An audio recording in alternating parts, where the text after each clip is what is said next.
हाय, मैं हूँ अमृता। मूवी की शुरुआत होती है 1706 वर्जीनिया पोंगो टाउन में। यहाँ पे एक औरत को विचक्राफ्ट के लिए सजा दी जा रही होती है और वहीं पे हम औरत के फैमिली को किनारे पे अपने माँ के लिए रोता हुआ देखते हैं। जिस औरत को ये लोग डुबाने वाले थे यानी विचक्राफ्ट के लिए, वो प्रेग्नेंट होती है और वो बार बार सभी से कह रही थी कि मैं विच नहीं हूँ, लेकिन इस बात पर उसे बताया जाता है कि अगर तुम विच हो तो कैसे भी पानी से बाहर निकल आओगी, लेकिन अगर तुम विच नहीं हो तो तुम पानी से बाहर नहीं निकल आओगी। इसके बाद उस औरत को पानी में फेंक दिया जाता है और इन सब के पीछे उसका पति भी होता है जिसे गांव वालों ने बहकाया होता है। अब थोड़ी देर के बाद वो औरत पानी में डूब जाती है, जिससे सभी को विश्वास हो जाता है कि वो विच नहीं थी, लेकिन तब तक काफी देर हो चुकी थी और उसका दम घुटकर वो मारी जाती है। और तभी उसके पति और गाँव वालों को काफी पश्चाताप होने लगता है। तभी उसका पति देखता है कि उसी बोट में उसके पत्नी का एक लॉकेट पड़ा हुआ था जिसे वो उठा लेता है, लेकिन तभी पूरा मौसम काफी अजीब सा होने लगता है और तूफान आने लगता है, जिसके वजह से सभी लोग अपने अपने घरों में जाते हैं। अब ये सीन यहीं पे कट हो जाता है। इसके बाद हम 300 साल के बाद का समय देखते हैं, जहाँ पे हम ग्रेस नाम की लड़की को देखते हैं जिसे अचानक एक रास्ते में एक विच नजर आती है। पर तभी उसकी दोस्त वहाँ आ जाती है और वो विच भी अचानक से गायब हो जाती है। अब हमें ग्रेस और उसकी दोस्त की बातों से पता चलता है कि ग्रेस उसी औरत की वंशज है जिसे 300 साल पहले विचक्राफ्ट के कारण पानी में डुबाकर मार दिया गया था और उस औरत का नाम भी ग्रेस ही था। और अब हमें प्रेजेंट में ग्रेस के बारे में एक बात जानने को मिलती है कि उसका पति चैड अक्सर उसे मारा करता है, इसीलिए ग्रेस अब वर्जीनिया में अपनी पुश्तैनी घर में शिफ्ट हो रही है। अब अगले दिन हम बर्ड और सैम को देखते हैं जो कि ग्रेस के घर की रिनोवेशन कर रहे थे, जिसमें से बर्ड पहले नेवी में काम किया करता था और सैम एक फायर फाइटर हुआ करता था। और फिर वो दोनों ग्रेस के घर में काम करना शुरू कर देते हैं। और तभी बर्ड को वहाँ पर अपनी बेटी बेथ की आत्मा दिखाई देती है जो पानी में डूबकर मारी गई थी, और वो बर्ड से कहती है कि आप यहाँ से जल्दी से निकल जाओ क्योंकि यहाँ पे खतरा है। लेकिन तभी वहाँ पे ग्रेस आ जाती है जिसकी वजह से बेथ की आत्मा गायब हो जाती है। वही दूसरी तरफ सैम को दीवार के अंदर से एक विच निकलते हुए दिखाई देती है, जिसे डर कर वो यहाँ काम करने से मना कर देता है। लेकिन बर्ड उसे समझाते हुए कहता है हम जल्दी से सारा काम निपटा कर यहाँ से निकल जाएंगे, जिस पर फिर सैम राजी भी हो जाता है और अब दोनों भी अपना काम वापस करने के लिए लग जाते हैं। अब ऐसे ही एक दिन निकल जाता है, इसीलिए बर्ड ग्रेस से कहता है कि हम कल आकर पूरा काम खत्म कर देंगे। फिर तभी वहाँ पर ग्रेस का पति चैड आ जाता है और बर्ड और सैम वहाँ से चले जाते हैं। जिसके बाद हम रात के वक्त में देखते हैं जहाँ पे चैड अपने बर्ताव के लिए ग्रेस से माफी मांगता है, पर फिर ग्रेस उसे कहती है कि वो जाकर बाहर डस्टबिन में कूड़ा फेंक के आए। इसीलिए चैड कूड़े को लेकर बाहर चला जाता है, जहाँ पे हम देखते हैं मौसम अब काफी खराब हो चुका था। तभी डस्टबिन से वही विच बाहर निकलती है जिसने सैम को डराया था। इसके बाद वो चैड को डस्टबिन के अंदर खींच लेती है। अब अगली सुबह जब बर्ड और सैम आते हैं तब काफी घबराए हुए ग्रेस उनको बताती है कि कल चैड कहीं पे गायब हो गया था। और तभी सैम की नजर पास ही के रखे हुए डस्टबिन की तरफ पड़ती है जो पूरी तरीके से खून से लटपट था। पर जब वो डस्टबिन को खोलकर देखता है तो उसमें उन्हें चैड की खून से लटपट लाश मिलती है, जिसे देखकर ग्रेस काफी बुरी तरीके से डर जाती है। और इससे पहले कि वो तीनों कुछ सोच पाए मौसम वापस से खराब हो जाता है। जिसके बाद फिर वो तीनों देखते हैं कि एक काफी भयानक तूफान उनकी तरफ तेजी से आ रहा है, जिसे देखते ही तीनों भागकर घर के अंदर जाते हैं, जहाँ पर सैम और ग्रेस को खिड़की के बाहर उस तूफान में एक आदमी उड़ता हुआ दिखाई देता है, जिसे देखकर वो दोनों बर्ड को लेकर एक टेबल के नीचे छिप जाते हैं। अब थोड़ी देर के बाद वो तूफान शांत हो जाता है, जिसके बाद जब तीनों बाहर निकलते हैं तो उन्हें पता चलता है कि तूफान से ग्रेस के घर को कुछ भी नहीं हुआ है और वही बाहर का पूरा माहौल पूरी तरीके से ठीक हो गया है। लेकिन अब सभी के फोन में नेटवर्क नहीं आ रहा था, इसीलिए वो लोग साथ ही पुलिस स्टेशन जाकर उन्हें चैड के हत्या के बारे में रिपोर्ट करने के लिए निकलते हैं। अब रास्ते में ये लोग जा ही रहे होते हैं तभी देखते हैं कि आसपास के घर, लोग, पुलिस स्टेशन, पोस्ट ऑफिस, इन्हें कुछ भी दिखाई नहीं देता। सब कुछ अचानक से गायब हो चुका था। आगे जाकर रोड भी अचानक से खत्म हो जाता है, इसीलिए वे लोग दूसरा रास्ता लेते हैं, लेकिन वो भी जंगल के बीचों बीच खत्म हो जाता है और आसपास सिर्फ जंगल ही जंगल था। तभी उन्हें कुछ लोग उनकी तरफ आते हुए दिखाई देते हैं जिन्होंने अलग अलग जानवरों के मास्क पहने हुए थे, जो उन सभी पर हमला करते हैं, जिनमें से 2 लोग को बर्ड शूट करके मार देता होता है, जिनका मास्क उतारने पर पता चलता है कि ये सब अजीब तरीके की जिंदा लाशें थी। अब ये सारी अजीब चीजें देखने के बाद ये लोग वापस ग्रेस के घर लौटने का फैसला करते हैं, जहाँ पहुँचने पर तीनों देखते हैं कि दूर दूर तक सिर्फ जंगल के अलावा इन्हें कुछ भी दिखाई नहीं दे रहा और ग्रेस के घर की बिजली और पानी भी अचानक से बंद हो गया था।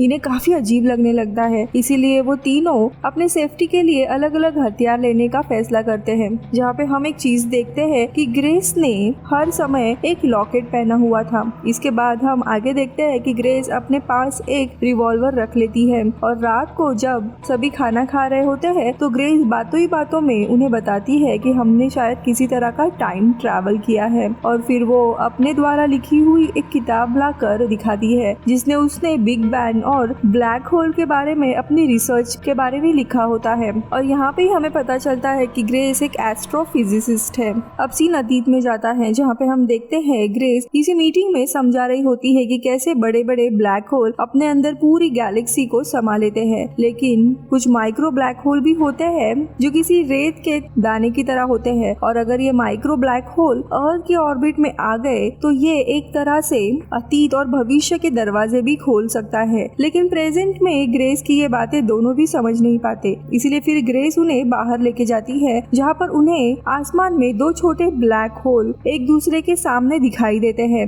जिन्हें देखते हुए ग्रेस बताती है कि ये तूफान इन्हीं के कारण आया था, जिसकी वजह से हम शायद टाइम ट्रैवल करके अतीत में आ पहुंचे हैं। इसके बाद ग्रेस इन्हें घर लेके जाकर अपनी फैमिली ट्री दिखाती है, जिसके आखिर और शुरुआत में ग्रेस का ही नाम लिखा हुआ था। पर यहाँ पर सैम पुराने समय की ग्रेस का नाम देख उसे पूछता है कि ये तो पुंगो की विच है ना, जिस पर ग्रेस बताती है कि वो एक साधारण और मासूम औरत थी और लोगों का इलाज करती थी, जिसे उनके पड़ोसियों ने जलन के कारण झूठा इल्जाम लगाकर मरवा दिया था। इसीलिए हाल में वर्जीनिया के मेयर ने ग्रेस शेरवुड को बेगुनाह घोषित कर दिया है। अब ये सब कुछ जानने के बाद ग्रेस और सैम सो जाते हैं और बर्ड जाकर पहरा देने का फैसला करता है, पर तभी वहाँ पर वही नकाब वाले लोग उन पर हमला कर देते हैं जो ग्रेस को किडनैप करने की कोशिश करते हैं, लेकिन सैम और बर्ड मिलकर सभी को मार देते हैं। वही वो लोग उनमें से एक आदमी को पकड़ लेते हैं जो जिंदा होता है, जिसका नाम कैलेब था। वो उन्हें बताता है कि वो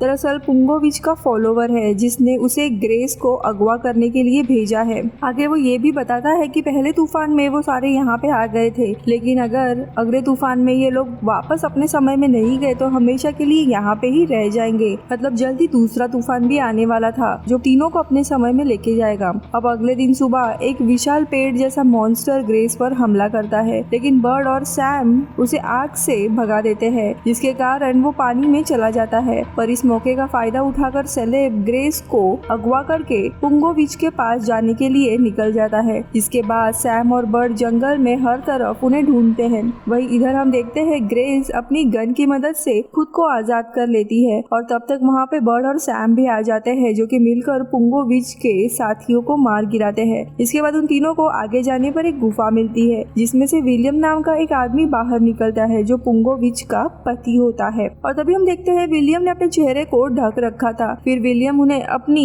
गुफा में आराम करने के लिए कहता है और फिर सभी को सूप पीने के लिए देता है, जिसके अंदर से पुंगोविच निकलती है और ग्रेस को उसके अंदर खींचकर गायब हो जाती है, जो देखकर सैम और बर्ड समझ नहीं पाते कि आखिरकार हुआ क्या। इसीलिए बर्ड गुस्से में विलियम को मारने के लिए पकड़ता है, जिस पर फिर विलियम उसे बताता है कि ये सब उसने नहीं किया, बल्कि उस विच में ऐसी शक्ति है कि वो लोगों पर नजर रखने के लिए उनके आंखों और कान का इस्तेमाल करती है और इसी कारण से मैं अपनी आंख और कान और चेहरा हमेशा ढक कर ही रखता हूँ, लेकिन मैं ग्रेस को वापस लाने के लिए तुम्हारी मदद जरूर करूंगा। और फिर विलियम वहाँ पर दो विशाल पेड़ जैसे मॉन्स्टर को बुलाता है, जिसे देखकर सैम काफी डर जाता है क्योंकि इनमें से ही एक को उन्होंने जलाया था। लेकिन तभी विलियम कहता है कि चिंता मत करो, ये तुम्हें कुछ भी नहीं करेंगे। और फिर ये लोग मिलकर साथ में मॉन्स्टर की मदद से पुंगोविच के किले पर हमला कर देते हैं और फिर सैम और बर्ड ऊपर पहुंचकर एक धमाका करके दरवाजे को उड़ा देता है, जिसकी मदद से वो अब अंदर प्रवेश कर जाते हैं।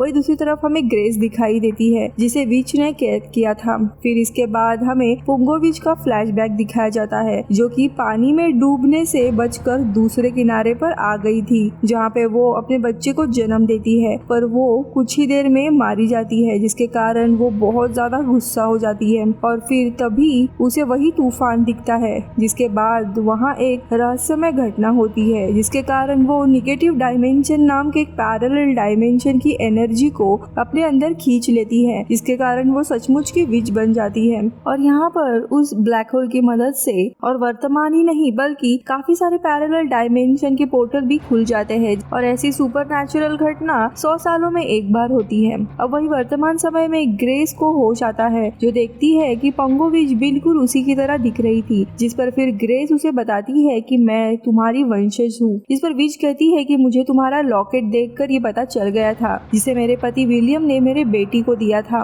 फिर ग्रेस उसे पूछती है कि आखिरकार वो उससे क्या चाहती है, जिस पर विच कहती है कि जिस तरह वो बदले की आग में जल रही है उसी तरह वो पूरी दुनिया को जलाना चाहती है। पर तभी वहाँ पर बर्ड आ जाता है जो ग्रेस को छुड़ाने की कोशिश करता है और विच उसे रोकने के लिए उसकी बेटी का हेलुसिनेशन दिखाती है जो कांटों में फंसी थी, लेकिन बर्ड उसके माया जाल में नहीं फंसता। अब ये देखकर विच सच में सैम को कांटों के बीच में फंसा देती है, जिसे विलियम आकर छुड़ाता है, पर सैम काफी ज्यादा घायल हो जाता है और तब मौका देखकर बर्ड उस विच को गोली मार देता है, जिससे वो घायल होकर पीछे गिर जाती है और तभी उन्हें फिर वही तूफान दिखाई देता है, जिसे पास जाने के लिए बर्ड घायल सैम और बेहोश ग्रेस को लेकर भागने लगता है। वही इधर विलियम विच की लाश पर मिट्टी का तेल डालकर उसे जलाने लगता है और इधर ये तीनों भी तूफान के पास पहुंच जाते हैं और अगले ही पल टाइम ट्रैवल करके ग्रेस, सैम और बर्ड वापस अपने समय में लौट जाते हैं। सैम घायल होने के कारण उसे एम्बुलेंस के थ्रू हॉस्पिटल भेज देते हैं। अब बर्ड ग्रेस को गुड बाय करने आता और कहता है कि मैं विश्वास नहीं कर पा रहा हूँ, मैंने टाइम ट्रैवल किया है। तभी ग्रेस कहती है कि इस दुनिया में काफी सारी अजीब चीजें होती रहती है और फिर तभी बर्ड देखता है कि उसके पास में रखा हुआ पौधा पलक झपकाते ही बड़ा हो जाता है और जब वो ग्रेस की तरफ देखता है तो उसका लॉकेट चमक रहा होता है, जिसका मतलब होता है कि वो विच की आत्मा अब ग्रेस के अंदर आई है, जो कि अपने समय से अब यहाँ आ गई है और अब ये विच सबके बीच में रहकर अपना बदला पूरा करेगी। फिर मूवी के आखिरी सीन में हम ग्रेस को विच की मूर्ति के पास देखते हैं, जिसके पास से फूल लेकर ग्रेस चली जाती है और फिर ये मूवी इधर ही खत्म हो जाती है। ये मूवी दरअसल वो समय दर्शाती है जहाँ लोग जड़ी बूटियों से लोगों की मदद करने वाले औरतों को विच समझा करते थे। ग्रेस शेरवुड नाम की एक महिला थी जिसे सच्ची में विच के नाम पर एग्जीक्यूट कर दिया गया था। ये एक सच्ची घटना है और इसी के ऊपर ये फिक्शनल कहानी बनाई गई थी जिसके ऊपर ये मूवी आधारित है। मैं मिलूंगी आपसे अगले वीडियो में। Bye bye.